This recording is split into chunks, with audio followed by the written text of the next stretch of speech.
شفاعة وهذا مطلبي يا نبي. Assalamualaikum warahmatullahi wabarakatuh. Alhamdulillah rabbil alamin. Wassalatu wassalamu ala asyrafil anbiya wal mursalin sayyidina wa maulana Muhammadin wa ala alihi wa ashabihi ajma'in, amma ba'd. Alhamdulillah, kita lanjutkan masih berkenaan dengan orang yang murtad, yakni orang yang keluar dari Islam. Kemarin sudah kita bahas bahwasanya ketika ada orang murtad, maka hendaknya disuruh tobat, ya, disuruh tobat selama 3 hari. Jadi sambil dinasihatin, ya. Fa'in taba, maka jika dia tobat, wa illa, mungkin barangkali dia akan tobat, wa illa mutila, dan jika dia tidak mau tobat maka dia dibunuh. Yang kemarin dalilnya sudah saya sampaikan. Ada penjelasan lain, Pak? Mana? Wakilah dan dikatakan yang harus dikasih waktu tenggang. Salata ayamin pada 3 hari. Yukamiru dengan bolak-balik, ya, alaihi atasnya al-qalbu meminta fiha padanya untuk bertobat, ya. Jadi 3 hari. Liqauli Umar radhiyallahu anhu, berdasarkan perkataan Sayyidina Umar radhiyallahu anhu, fi murtadin, pada orang yang murtad, kutilah, dibunuh, walam yuhal dan tidak dikasih tenggang waktu, tempo enggak dikasih, ya. Nah, ketika ada orang murtad, Pak, ya, ketika ada orang murtad enggak dikasih tenggang, main dimatiin aja, ya,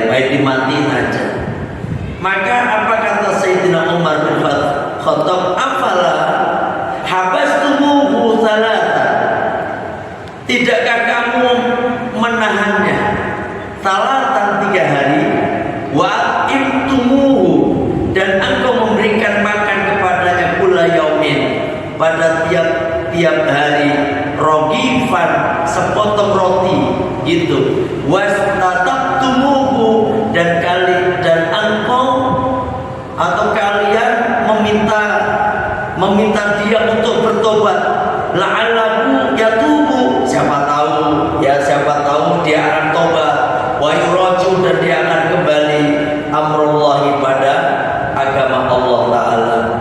Summa qala, kemudian Sayyidina Umar berkata, Allahumma, ya Allah, inni lam ahdur, aku tidak hadir ya Allah, wala amur, dan aku juga tidak memerintahkannya ya Allah, walam arda'id balaghani, dan aku tidak akan ridho kalau sampai berita itu sampai kepadaku, gitu. Al-Muwatta, dalam kitab Al-Muwatta jilid 2 halaman 737. Ini dikisahkan ada orang murtad. Nah, ketika ada orang murtad ini langsung dibunuh. Entah ini mungkin kalau Sayyidina Umar bin Khattab itu kan istilahnya pemerintahan pusat, ya toh? Pemerintahan pusat. Pemerintahan kan ada berapa, Pak? Tingkat pusat, tingkat wilayah itu provinsi, tingkat kabupaten, kota, tingkat kecamatan, tingkat desa gitu kan. Suatu saat ada orang murtad ini dibunuh oleh mungkin pemerintahan wilayah, entah pemerintahan desa, pemerintahan kabupaten, entah itu gitu. Ketika Sayyidina Umar bin Khattab mendengar yang demikian, langsung Sayyidina Umar bin Khattab datang. Ketika datang, beliau berkata kepada pemerintahan di situ, emang udah kalian kasih tempo dia? Apakah kalian udah tahan dia selama 3 hari? Terus tiap hari kamu kasih makan roti, gitu. Tiap hari kamu kasih makan roti. Terus kamu juga meminta dia untuk bertobat. Apakah itu semuanya udah kalian lakukan? Siapa tahu Allah dia tunggu, siapa tahu dia akan bertobat. Wa yuraji'u amrullah, dan kembali ke agama Allah. Gitu. Saking Sayyidina Umar marah, kemudian Sayyidina Umar berkata, Allahumma inni lam ahdur. Ya Allah, aku ini gak hadir waktu itu. Gitu. Aku gak tahu, sehingga mereka main bunuh aja, gitu. Gak dikasih tenggang waktu 3 hari. Sayyidina Umar marah. Walam amur, aku juga gak memerintahkan, ya Allah. Walau ardo, dan aku juga tidak akan ridho idza balaghani, jika berita itu sampai kepadaku. Tuh. Jadi sekali lagi ya Pak ya, ini adalah hukum Islam, hukum syariat Islam. Kalau di Indonesia ini ya nggak pakai ini, nggak ada. Kalau orang murtad dibunuh ya entek lah, mungkin banyak yang dibunuh, maksudnya entek ya orang banyak, ya kan? Maka dari itu yang dipakai hukumnya ini Pak, ya. Kayak Malaysia pakai hukumannya ini, Arab Saudi pakai hukumannya ini, gitu. 3 hari disuruh tobat, kalau kagak tobat baru dibunuh, gitu. Warajihu, lah ini ada lagi kaul. Warajihu adapun kaul yang roji yang jelas fil madhabi, dalam madhab kita, anahu bahwasanya lam yuhal, tidak dikasih jatuh tempo, tidak dikasih tenggang waktu. Dalam madhab Syafi'i, kalau ngikutin madhab kita Syafi'i ini, ya itu nggak ada namanya dikasih tempo Pak. Murtad ketahuan langsung dibunuh. Waduh, ngeri kali ini juga ya. Lidhahiril adillati sabiqati, berdasarkan dohirnya dalil yang sudah lewat. Wa qad rawat, dan telah meriwayatkan Al-Bukhari, Imam Bukhari, hadis 6525, wa Muslimun, dan Imam Muslim hadis 1733. Haditsu tauliyatan Abi Musa al-Asy'ari radhiyallahu anhu alal Yaman. Hadis penugasan Abu Musa al-Asy'ari radhiyallahu anhu ke negeri Yaman. Yaman di mana? Yaman itu ada di sebelah selatannya kota Mekah, Yaman. Tapi Yaman itu termasuk negara, bukan negara. Yaman itu negara sendiri, yakni tapi masuk dalam Jazirah Arab. Yaman, Oman, Palestina, ya toh. Nah, Abu Musa ini pernah diutus atau ditugaskan ke negeri Yaman. Summa atba'ahu Mu'ad bin Jabal, kemudian menyusul Mu'ad bin Jabal. Mu'ad bin Jabal ini salah satu sahabat yang pernah menjadi imam, yang dikomplain oleh makmumnya. Mu'ad bin Jabal. Kenapa Pak? Mu'ad bin Jabal ini pernah jadi imam, ya. Ketika jadi imam, sholatnya lama. Sholatnya lama. Yang dibaca ayatnya panjang-panjang. Lama lah sholatnya. Sehingga ada orang yang mutung. Dia main keluar aja dari jamaah, nggak mau ikut Mu'adz bin Jabal. Dia keluar aja.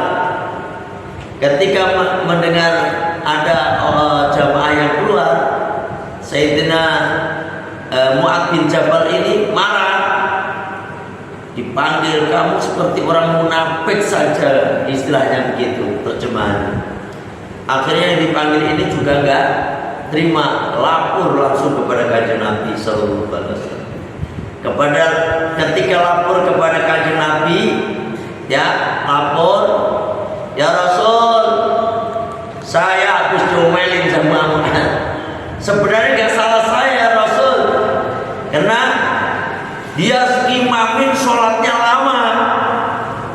Gregetan saya pulang baik gitu. Padahal saya kan banyak kepentingan. Sayyidina Rasulullah ketika mendengar kabar seperti itu, Mu'adz dipanggil, Mu'adz bin Jabal dipanggil. Hei Mu'adz, emang benar apa yang dikatakan dia? Hah? Kamu sholatnya panjang ya? Gitu. Langsung aja Nabi, ini Sayyidina Mu'adz bin Jabal duduk aja. Maka turun ayat, turun hadis, bukan turun. Maka Kanjeng Nabi bersabda, idza shalla ahadukum binnas, ketika salah satu di antara kalian sholat bareng-bareng dengan manusia, berjamaah dengan manusia, ada makmumnya gitu. Fal khaffif, maka hendaknya ringankan gitu. Ringankan sholatnya gitu. Fa'ina minhum, maka sesungguhnya di antara mereka itu al-dhaif, ada orang yang lemah, wasaqimu, ada orang yang sakit, wal kabiru, ada orang yang tua.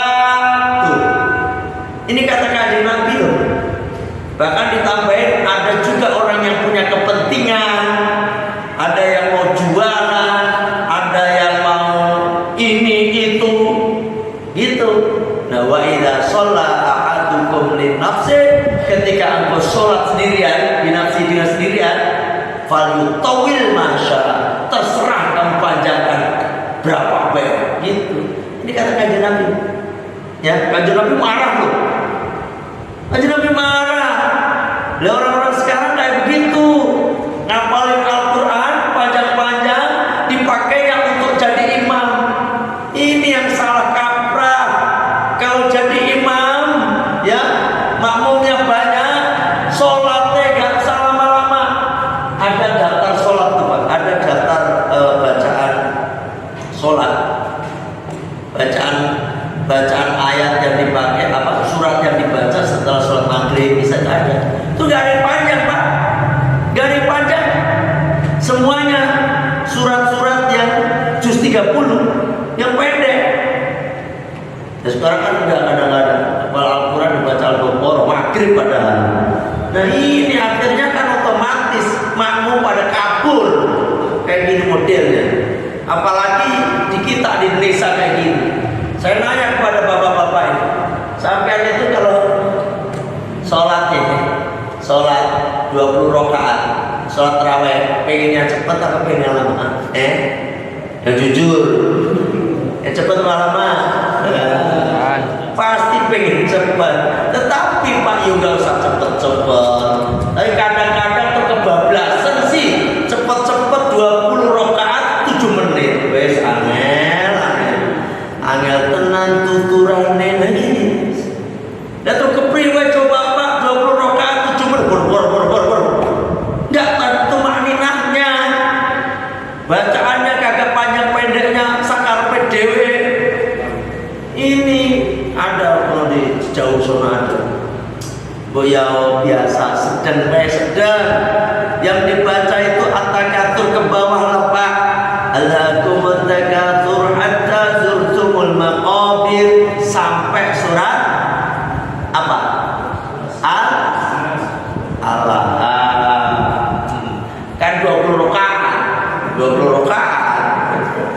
Itu sholat witir itu mah. Kalau plus witir sama anas sampai anas malam. Kalau surat tobat itu apa? Terawih itu pertama ayat pertama itu surat apa namanya At-Takatsur, yang kedua kulhu, gitu aja Pak. Ya kan Al-Asr, yang kedua kulhu. Oh wae. Zaman dulu ya. Lah itu di Mekah lama-lama nggak apa-apa. Ini Ustaz Agus mah kadang-kadang gitu, kadang-kadang dia nggak suka sama kita. Bukan masalah begitu Pak. Di Arab Saudi itu beda dengan sholat di An-Nur Blok Hamil. Kalau di sana Pak, di sana di Masjidil Haram itu hawanya beda, banyak malaikatnya, bacaannya juga enak didengar, imamnya banyak rahmat Allah turun di situ sehingga sholat itu nggak terasa lama. Pak, selama-lamanya di sana satu juz berarti satu rakaat itu satu halaman ya, satu rakaat. Nah itu ini cerita tentang Mu'adz bin Jabal. Kanjeng Nabi marah ketika mendengar laporan bahwasanya Mu'adz bin Jabal mau ngimamin itu lama. Ya kan? Biasa-biasa Pak. Saya itu sholat ya kuliah kulhu maghrib dari zaman Belanda. Kenapa Pak? Karena guru-guru saya beberapa kali pesantren itu di pesantren guru sepuh itu kuliah sama kulhu maghrib loh, maghrib, sholat maghrib. Nah kalau sholat isya ya atin ya apa namanya biasa al-insyirah, terus ya makanya yang pede-pede aja ya right. Nah kalau mau sholat pengen ayatnya panjang-panjang, jenengan silahkan kalau sholat sendiri seperti sholat tahajud silakan. Kalau sampean misalnya hafal Al-Quran buat murojaah sekalian ya toh, ora apa-apa. Kadang-kadang orang ini bela diri. Itu ada hadis, itu Kanjeng Nabi sholat sampai kakinya bengkak-bengkak. Memang dia, tapi Kanjeng Nabi sholat sendiri. Ya pernah juga ada hadisnya, apa namanya itu di Riyadhus Shalihin juga Pak. Ada sahabat ikut Kanjeng Nabi sholat. Itu surat yang dibaca Pak dalam satu rakaat itu Al-Baqarah, ya Ali Imran, An-Nisa, Al-Maidah, 4 surat panjang dibaca. Sahabat siapa saya lupa namanya, Rumah Masud atau apa saya lupa ya. Nah seperti itu Kanjeng Nabi sholat sendiri ceritanya. Terus sahabat ini ngikut ceritanya gitu loh. Bukan keinginan Kanjeng Nabi ngajak sholat jamaah kagak. Tapi sekali lagi, kalau bahkan pernah dikisahkan Kanjeng Nabi pernah sholat agak panjang. Ya istilahnya ya surat yang dibaca al-a'la gitu, al-a'la. Sabbih isma rabbikal a'la alladzi khalaq, seterusnya. Ada anak yang nangis, Kanjeng Nabi langsung ganti surat. Ada yang mengatakan Kanjeng Nabi langsung ruku di tengah surat tuh, langsung ruku dipercepat sholatnya. Karena apa? Mendengar anak nangis tuh. Kalau di sini bukan ada anak nangis tapi bergetar dia dalam hatinya. Pikiran bergetar anak sopo gitu. Terus dia nggak dicepetin sholatnya, tambah kan dilamain sholatnya. Yang salah sopo juga. Ya, ini mohon maaf kalau ada yang begitu ya. Bu ya mikir gitu, perlu mikir juga. Ya, sholat itu biasa-biasa aja. Kalau pengen panjang ya sholat sendiri ya. Ini hanya komentar saja Pak, karena ada biasanya kalau ada menyebut salah satu sahabat langsung saya ingat kisah salah satu sahabat tersebut. Nah itu nyusul Pak, Mu'adz bin Jabal nyusul ketika Musa al-Ash'ari ditugaskan ke Yaman. Ini Mu'adz bin Jabal nyusul. Falamma qatima alaihi, maka ketika sampai ke Abu Musa, maka menemukan itu siapa? Mu'adz bin Jabal.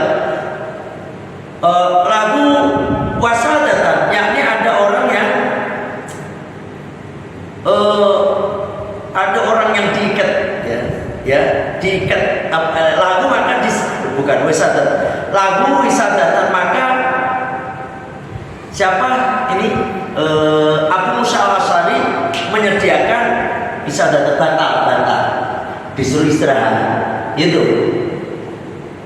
Istilahnya siapa namanya, Mu'adz bin Jabal ini kan senior, monggo istirahat riyen gitu kata Abu Musa, monggo istirahat riyen. Qala Aziz, atau monggo gitu, monggo. Wa idza rajul indahum musrafun, ya, musrafun. Tiba-tiba siapa namanya Mu'adz bin Jabal melihat ada seorang laki-laki musrafun yang diikat, ada laki-laki diikat sama Abu Musa. Abu Musa kan pemimpin saat itu, ya toh. Qala ma hada, Mu'adz bin Jabal berkata, siapa ini? Apa ini? Gitu. Ma hada, apa ini? Qala kana, ini dulu artinya karena itu kan sesuatu yang udah lewat. Karena orang ini dulu Yahudi, orangnya itu Yahudi. Fa aslama, kemudian dia masuk Islam.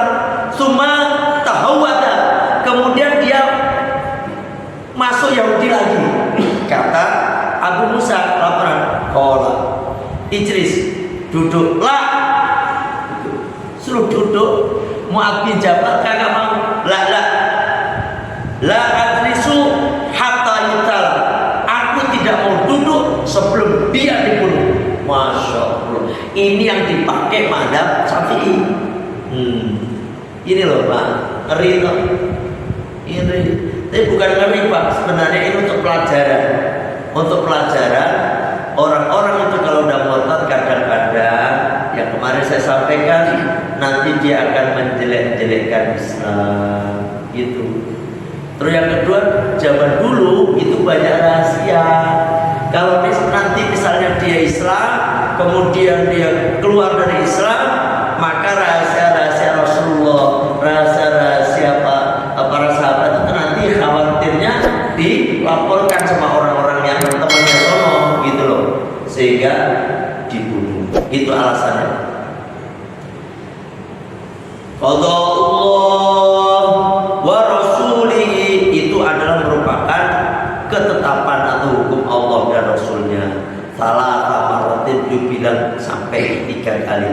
Fa'amaro bihi, kemudian dia memerintahkan ibadahnya. Fakutilan, kemudian laki-laki ini dibunuh. Ya. Bismillah. Bismillah.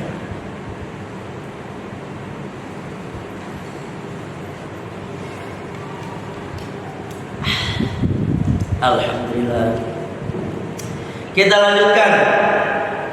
Nah, kalau nggak mau tobat, sebenarnya dipakai hukum yang mana Pak? Yang ini dikasih tegang 3 kali. Wong sesuai dengan matanya Pak. Matan apa? Kitab ini itu dikasih waktu tegang 3 hari. Kemudian kalau udah nggak mau tobat, dibunuh walam yuwassal, dan tidak dimandikan. Tidak dimandikan. Walam yusalla, dan tidak disolati. Ya, tidak sholat.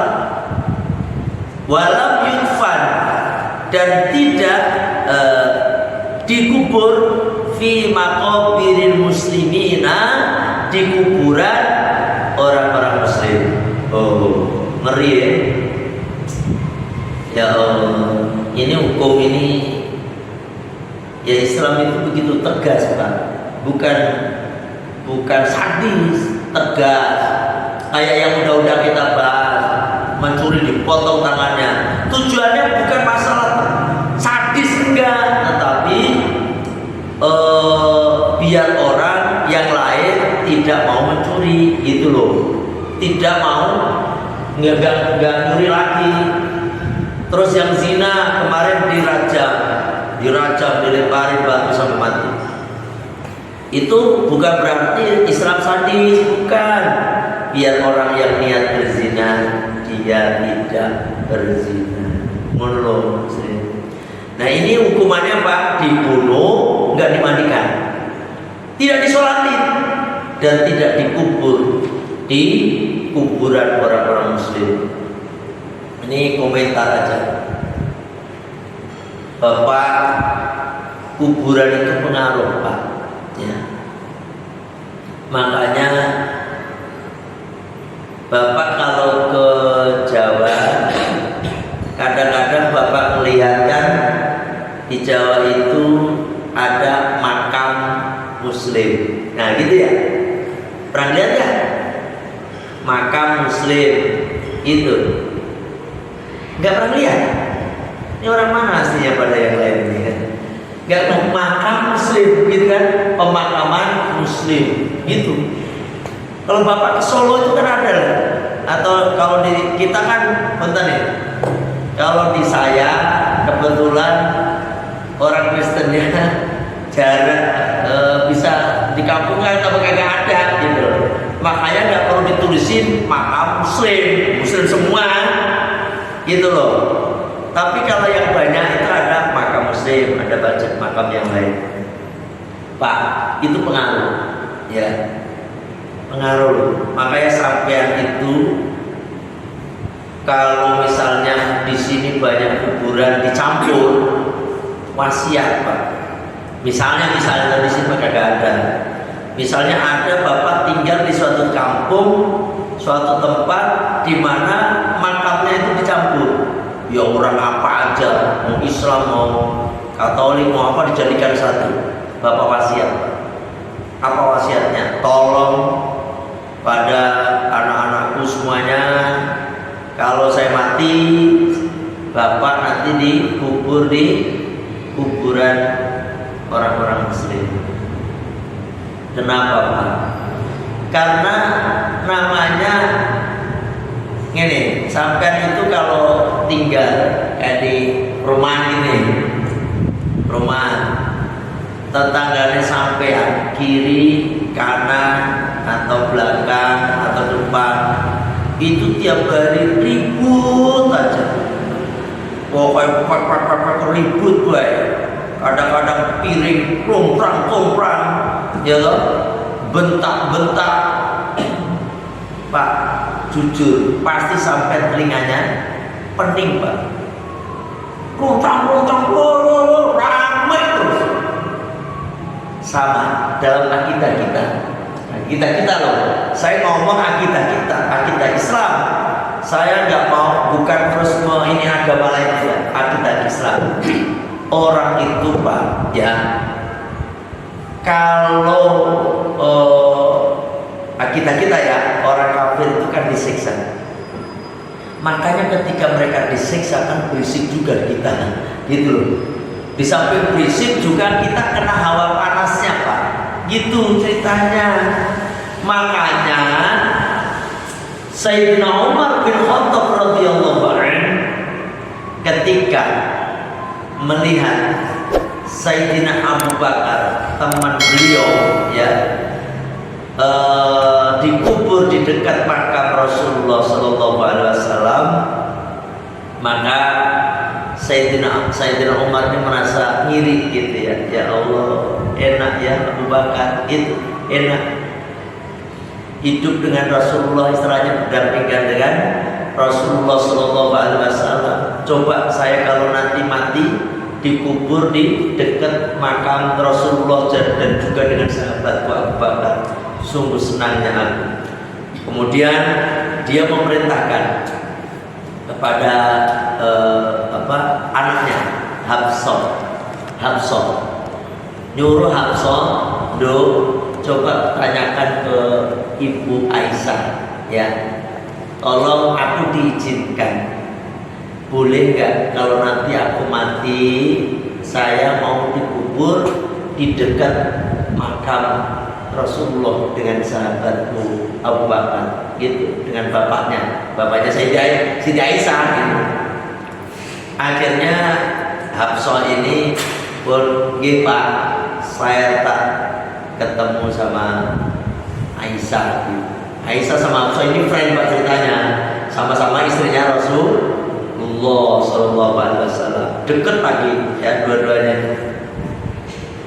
Singkat cerita nanya, ya Aisyah, bapakku Umar itu pengen dikubur nanti kalau mati, pengen dikubur di dekat atau pengen dimakamkan di dekat suami kita Rasulullah dan bapakmu. Gimana menurut pendapat? Karena itu adalah rumahnya Ibu Siti Aisyah. Rasulullah itu rumah yang sekarang dipakai makam Ibu Rasulullah dan sahabat Bakar itu adalah rumahnya Ibu Siti Aisyah. Karena memang Nabi itu di mana dia tinggal maka dikubur di situ, gitu loh. Nggak dipindah-pindah di situ. Apa jawabnya Siti Aisyah? Absor, ini saya terjemahkan bebas. Sebenarnya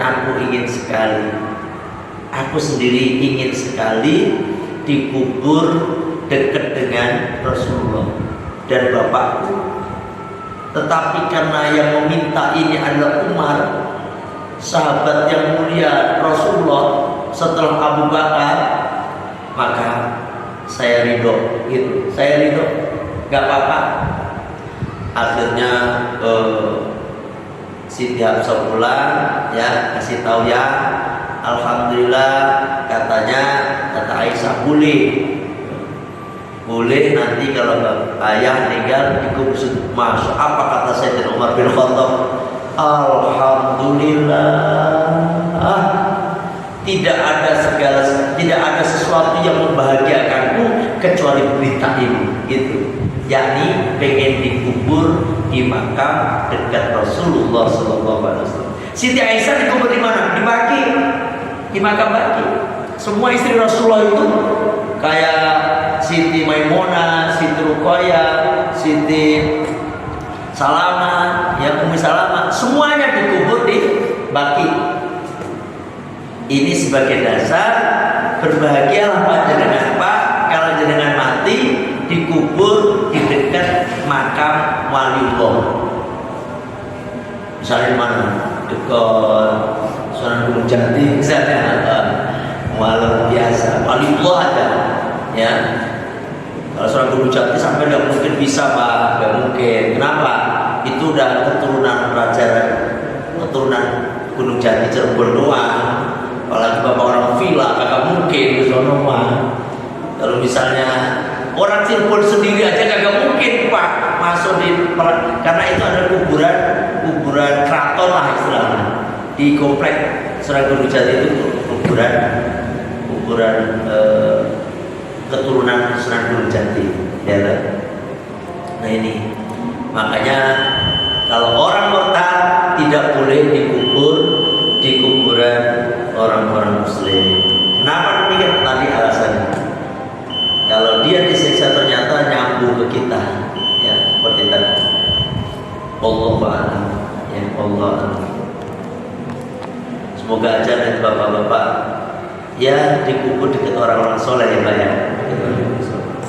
Ya bapak juga jadi orang soleh sendiri Pak, biar adem kuburannya, ya adem. Alhamdulillah sampai di sini ngajinya. Insyaallah kita lanjutkan besok ya. Bismillahirrahmanirrahim. Allahumma anta rabbi la ilaha illa anta khalaqtani wa ana 'abduka wa ana 'ala ahdika wa wa'dika mastata'tu a'udzu bika min syarri ma sana'tu abu'u laka bi ni'matika 'alayya wa abu'u bi dhanbi faghfirli fa innahu la yaghfiru dzunuba illa anta astaghfirullahal-'azim astaghfirullahal-'azim subhanaka Allahumma wa bihamdika asyhadu an la ilaha illa anta astaghfiruka wa atubu ilaik. Alhamdulillah, mohon maaf kalau ada kekurangan dan kekeliruan. Allahumma waffiq lana wa Assalamualaikum warahmatullahi wabarakatuh.